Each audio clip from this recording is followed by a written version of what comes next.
is Gibson. I am a regional manager of Thuraya for Southeast Asia, actually Asia Pacific in general.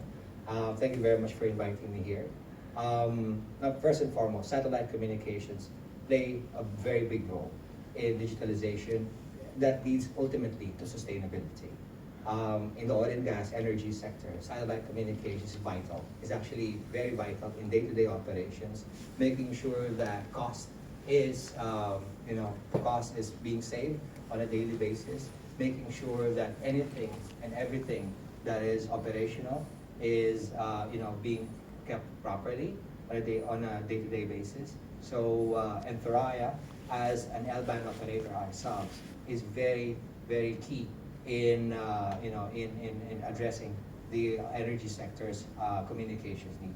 Ultimately, again, towards cost savings, efficiency, digitalization, and ultimately sustainability. Thank you, Gibson. Good morning, everyone. My name is Rakesh from ScopeTel, Managing Director of ScopeTel Sdn Bhd. I'm going to talk more about Malaysia at this point of time. Being Malaysia is one of these second largest oil and gas producer in Southeast Asia, fifth largest exporter of natural gas in Malaysia, and also strategically located at the intersect east and west of the shipping lanes. Oil and gas continue to be must of the vital important sector for Malaysia economy, which actually contribute 20% of the GDP annually.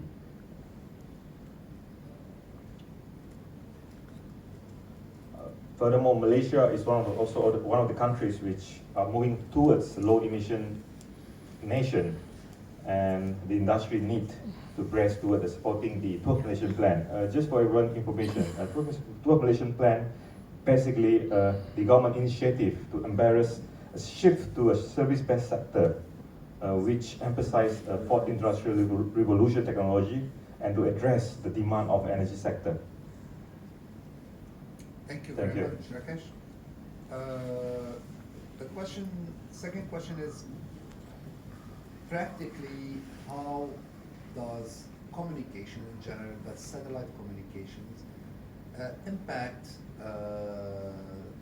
the activities of the energy market? What are the key trends that you have seen nowadays, and how this market would be best supported by satellite communications?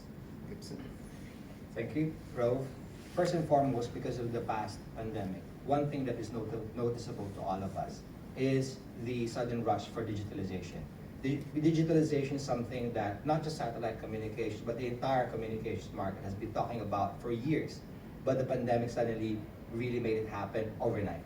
Because of this reason, there's a lot of things, there's a lot of pain points really that satellite communications address. First and foremost, for example, automation. Satellite communications is a vital part of automation, especially in the energy sector, because you will always need that kind of communication for you to remote in certain machines, remote in certain systems in the vessel or the rig. Reducing operational costs is another thing. You will always need satellite communications in order for the solution in IoT, sensor monitoring and all, to make sure that operational costs are reduced on a daily basis. Workforce safety is another thing. Obviously, because of, please come in. Obviously, workforce safety is really key. At the end of the day, the very first priority of any energy operation is workforce safety, and because of that, communications is vital for these. Remote maintenance, another thing. Anything happens to the vessel, anything happens to the rig, anything happens to the well itself, there should be a way for you to remote in to maintain it. And satellite communication is very key to that. Security. Thuraya, for example, provides security solutions. We have different types of products that could actually address the security needs of satellite communications itself. So that is also very key. Disaster management, anything happens, you need to have proper communications in the vessel, in the rig, in the well. So that's the reason why we really need satellite. And of course, last but not the least, SATCOM has proven to help energy companies be more sustainable and meet their emission target requirements. Everybody's talking about net zero. Without proper satellite communications, it's very difficult for these companies to ensure day-to-day operations are kept at a minimum in terms of cost, in terms of, for example, if a vessel needs to be optimized in terms of its route, tracking via satellite is also key over there. So there's a lot of things that satellite communication does in the energy sector. Thank you, Gibson. Thank you, Gibson. I think we're very much in line with aligned basically when it comes to satellite telecommunication.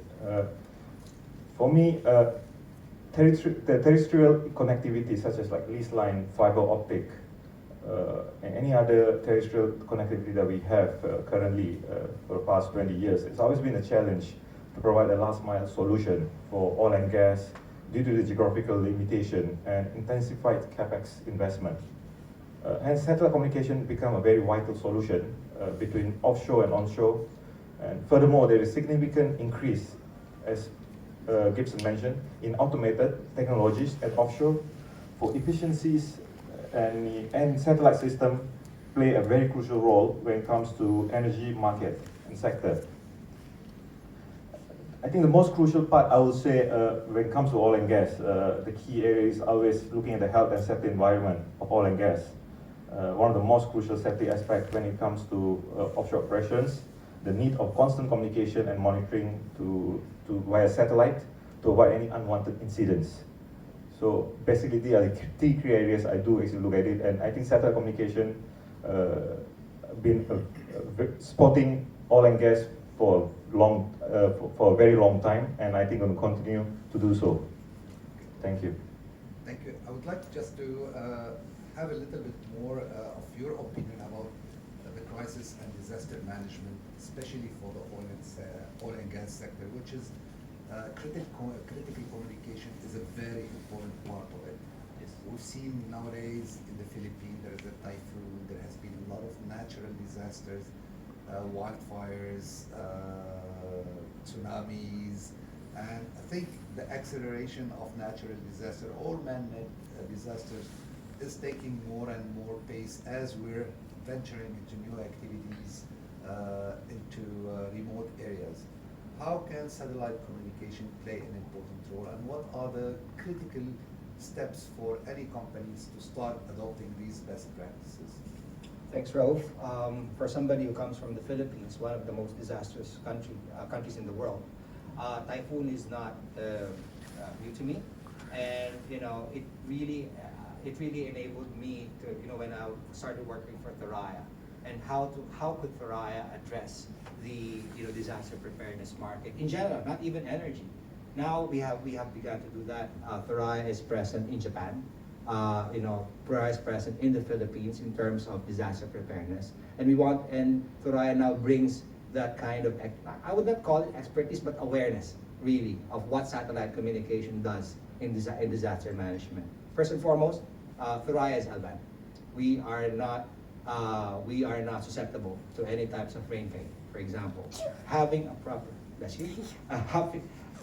proper satellite communication system like Thuraya is key. Anything happens to the site, anything happens to the vessel, anything happens to the rig, you have to have proper satellite communications with you to ensure that coordination, to ensure that proper supply, if needed be, is done. If there is a need for sudden maintenance, you do not have to wait for engineers to fly in. You could do that immediately.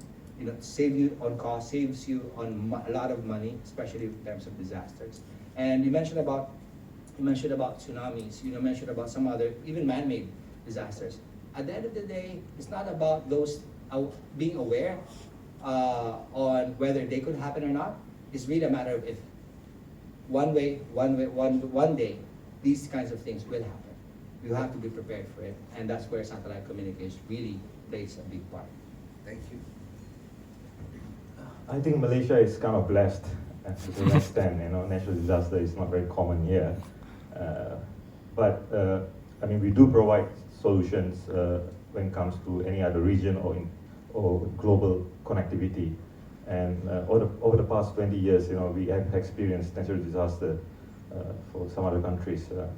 And the solution that we have, as ScopeTel is concerned, having Not Telecom on board, being our parent company, we have all kinds of solutions on for our clients, from ranging from C-band, K-band, and I think one of the key areas that partnership with Thuraya actually create more enhanced product and services to our existing product that we have.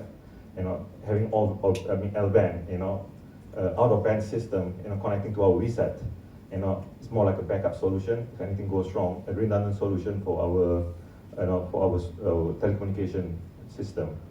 So I think I don't say I think, I think it's I believe it's a system that actually provide a last mile solution for any, like I said, terrestrial has always been an issue, a challenge. So we always play a crucial role, regardless it is disaster or natural disaster or any man-made incidents happening globally nowadays. Thank you. Thank you. I would like to congratulate you on the partnership that you signed yesterday between ScopeTel, Thuraya, and North Telecom. This is a big milestone in the three companies' lifetime. I would like to take your opinion on what this partnership would provide specifically for the oil and gas sector. What are the key areas of how you would address the market in Malaysia? And what are the requirements of the market in Malaysia, and how this partnership would specifically address these requirements and these needs? Thank you, Ralph. That's an excellent question. First and foremost, Thuraya feels that there is a lot of synergies between the partnership. It's not just a simple service partnership agreement that we normally sign with a lot of people or with a lot of our other service partners. But there is a real synergy that we complement each other's technologies.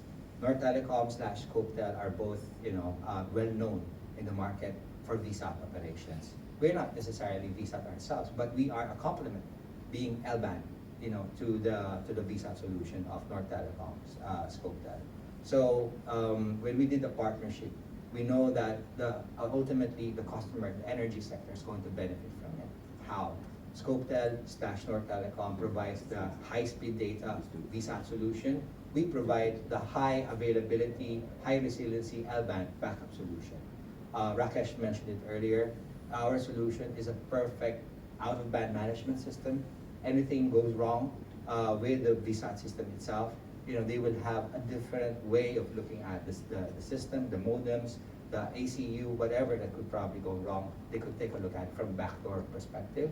And lastly, because Thuraya's solution on L-band are portable, extremely portable, small solutions. They could actually also complement, for example, sensors, for example, IoT applications that may be a little bit tough for us to really implement on a VSAT solution. Suddenly now, it is now possible that the complete communications solution could be achieved right now, ultimately benefiting the customers of ScopeTel and North Telecom.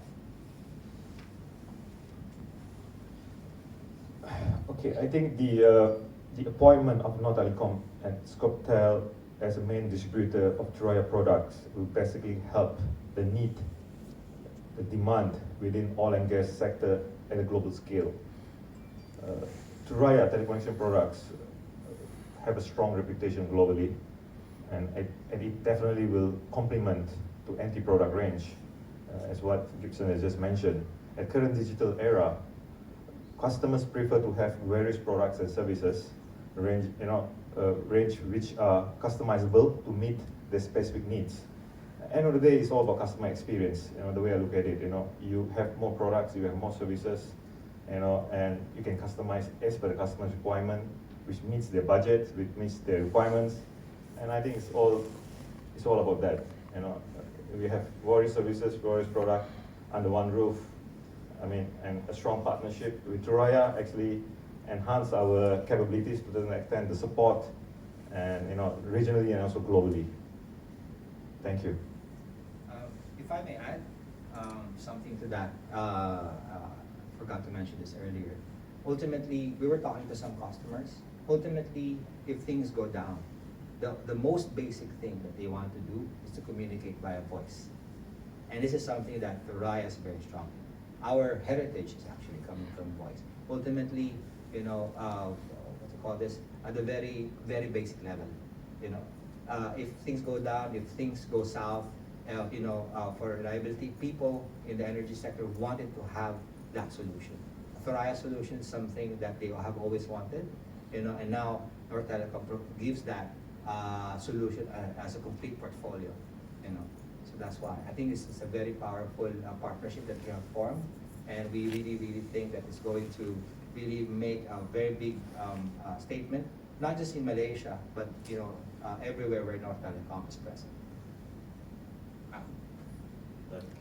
Thank you.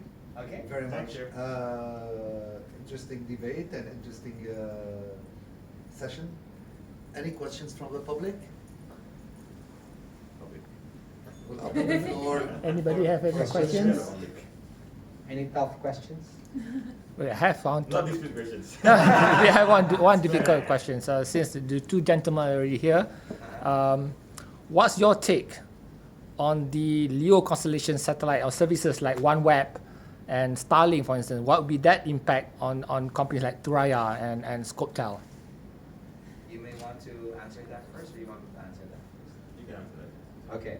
Actually, to be honest with you, I don't think we are that much impacted, Thuraya, because we are from a different band from where they are. Exactly.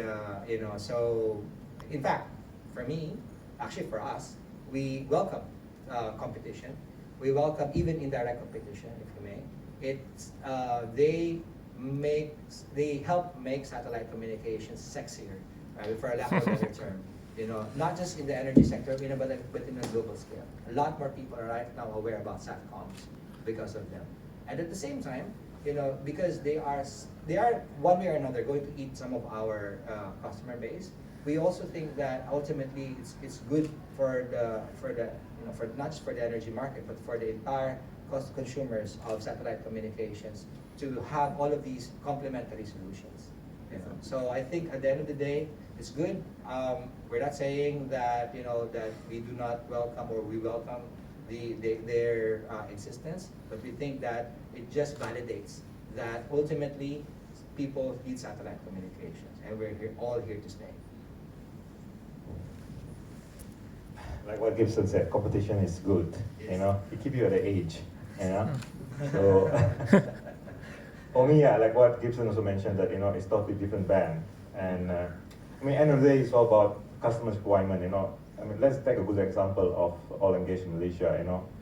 The primary solution communication has always been C-band. Because and also to a certain extent L-band, because it doesn't get affected with rain.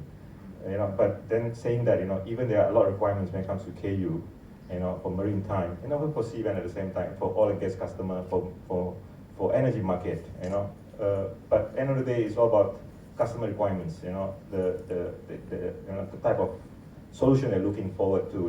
If it's a crucial communication they need, and they don't want any weather constraint, then definitely C-band has always been a solution. So there are all different segments of different requirements, of customers, and we just have to pull with it. Having them, like I said, it's good, like what Gibson said, it's sexy, So, but also keep you, and also keep you at the age, Competition is good, That's how it is. We can't run away from competition. In any industry, we have all kind of competition in any sectors of business. It's good. It's also good, that we develop more other. They always, like I said, untapped market, other requirements, when it comes to services, where you might probably have an age, It's not always on a product. It also can be on a service. Also can be on your support. End of the day, like I said, I always believe customer experience is the most key, crucial part when it comes to competitive edge. That's all. Thank you.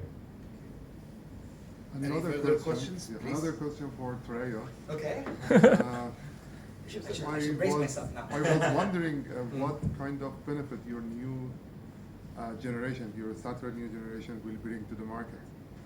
That's a very, very good question. And thank you for segueing towards that. Now I can sell my company now. Well, the Thuraya for NGS, which is just about the start of our next generation of satellite service, is really is engineered to be first of its kind. It will be the first geostationary satellite that we're targeting to breach the 1 megabit per second mark. It is, by design, it has IoT at the middle of it. Our current generation satellites, admittedly, is more towards voice, but this next generation satellite is actually geared towards more about data, more about IoT in mind. It will be able to support hundreds of thousands of terminals, out there that currently, frankly speaking, nobody can do right now, and we are engineered to do that. Another thing is that because the power of the satellite is tuned so that we could even build even lower cost terminals. I mean, without really saying a lot, because my boss will probably kill me if I say a lot right now. But we are, the design of the satellite enables lower cost solutions, not just from the airtime perspective, but also from the cost of the handset or cost of the satellite device perspective. So it's really going to be a game changer once it happens. And in fact, the development or the preparation for the satellite is not just about manufacturing of the satellite itself. We are already preparing the groundwork. We have just made some recent upgrades in our core network. We are now 4G, 5G capable from our core network perspective. We have made a landmark agreement with one of the major satellite device manufacturers in the world, Kobo. And they are also about to build our ground station as well. The RF system as well. So once the satellite gets launched, we'll be prepared. You will see a lot of new products out there, and yeah, it's going to really, for lack of a better term, rock the satellite world once it happens. Yeah, it's basically it's an entire program, an entire ecosystem that is not only the spacecraft, but extremely flexible, extremely capable, extremely powerful. 3,200 channel can handle downlink in KU or KA downlink, which is extremely fast instead of currently C-band, I think. It has an amazing capability and amazing flexibility to accommodate a lot of innovations. Currently, there are limitations with the Boeing satellites we have, but with the Airbus Neo platform is quite flexible, quite capable, that can accommodate hundreds of thousands of terminals to be connected on IoT similarly, simultaneously in the same area. That's on the spacecraft itself. The ground station, as Gibson mentioned, is being revamped because we cannot fly satellite without having the right tools to fly the satellite, to optimize it, and to get everything needs to be upgraded on the ground in terms of safety, security, and we're working with Ericsson. We worked and we signed, and Ericsson overhauled already a big part of our ground stations, and they will continue to do so. The third part of this big program is the products. We already announced that we're working with Cobham to release at least 20 to 25 new products, most of them on broadband. Some of them are vehicular, some of them are fixed, some of them are for aero. Some of them are military specific and mil grade, some of them are more commercial. But I think when we will announce it and when it's going to be launched, is going to be one of the biggest portfolio launch in the history of satellite communications. So that's quite impressive as a company to launch that quantum of solutions at the same time. Yeah, I think watch the space. It's going to be quite interesting. Thuraya 4 is planned to be operational by the end of 2024, so we're not far away. Hopefully everything is on schedule, but you never know in the satellite world. You can always have 1 week or 1 month of. But yeah, we're on schedule. That's the official statement. Yes. Is there any update on Thuraya 5? Because right now, the recent few years, you guys have launched a lot of new products, which you have a new growth of a new following. You're tapping onto a market where it has been neglected. Like for example, the Marine Star. So it's tapping onto a new target segment. So fisheries fishing boats now can afford to buy these terminals, and they can have voice and email. So you have a huge following, and I think the next question would be, what is the timeline? Is it 5 years later, or Well, for T5, Mm. I think when we signed the T4 with Boeing, it's a replacement of our current Thuraya 2. So Thuraya 2 would be deorbited and would be replaced by Thuraya 4. Thuraya 3 is a quite of a very healthy satellite. Quite healthy, quite capable. It has a lot of lifetime till 2036. So it's quite good.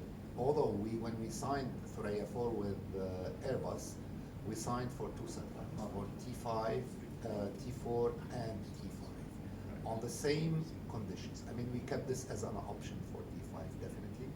The management are working on the business plan. I'm not sure when it will be terminated, finalized, sorry. But we're adamant to launch the T5 as soon as we can. Yes.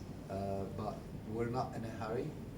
We need to make the right decisions for the right region, what type of solutions. And these, I'm sure it will come after T4 launch at a certain point. So one question for Rakesh. Okay. ScopeTel. Brace myself. So we all know that the pandemic was, very tough. The pandemic. The pandemic. Okay. Yeah. So it was very tough when it comes to oil and gas industry, right? So what was your challenge in terms of delivering service to customers? What was your customer expectation? Let's say, I mean, customer expectation is always on the high note. It doesn't matter, because when it comes to contractual obligation, it's always a challenge. Pandemic, I think, not only affected our industry, basically across the board, all industries and sectors. And I think being a service-based company, providing support and service delivery when it comes to equipment deliveries, commissioning all the way, customizing our equipment, it's always been a challenge because there was total lockdown, and the offshore requirements was also very stringent when it comes to oil and gas safety requirements. They have quarantine, for 2 weeks, and we had a lot of shortage of manpower. But we try to manage it, and I think to a certain extent, customer was to the oil and gas. They was very supportive, and they did provide a lot of support from their side because we couldn't actually deploy sometimes 2 engineers, 3 engineers when it comes to certain crucial, troubleshooting or installation. So they've been very accommodative, knowing the situation, and there was a lot of support from our customers, especially in oil and gas, and also maritime energy market actually was very good. When there are times when we actually send 1 engineer, and by right we need 2 because 1 person can't do the job. So they actually given a lot of support, and giving us, their manpower support to us. And end of the day, it was about, getting the system up and running, and that's about it, And I mean, like I said, things are better now, but I think for the first year was really, really bad because everything was havoc, and it gets better on the second year because people start, expecting, and anticipating, that kind of support from their partners, from the contractors, what they do expect, So being a service-based company, in summary, I'll say it was challenging, but we overcome it, and thank you to our customers because they always been there for us. The support was good, and we managed to deliver most of our solutions and as expected by the client. Thank you. Thank you, Rakesh. I hope that answers your question. But one follow-up question on that, So talking about dispatching engineers, human resource, shortage of human resource, which I totally agree with you because I think everyone went through the same difficult time. So do you see any opportunity when it comes to Thuraya to work smarter, let's say, obviously not reducing the human resource because human resource is playing the vital role, when it comes to energy and maritime, but do you see any benefit or, any advantage to leverage Thuraya product?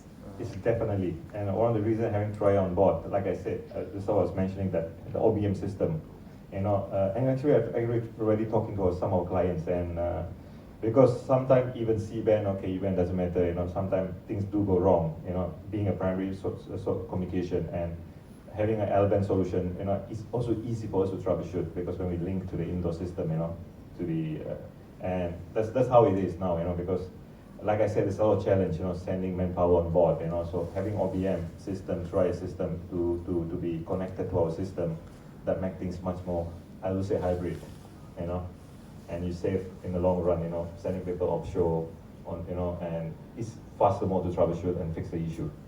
Thank you very much, Rakesh. You're welcome. Thank you very much.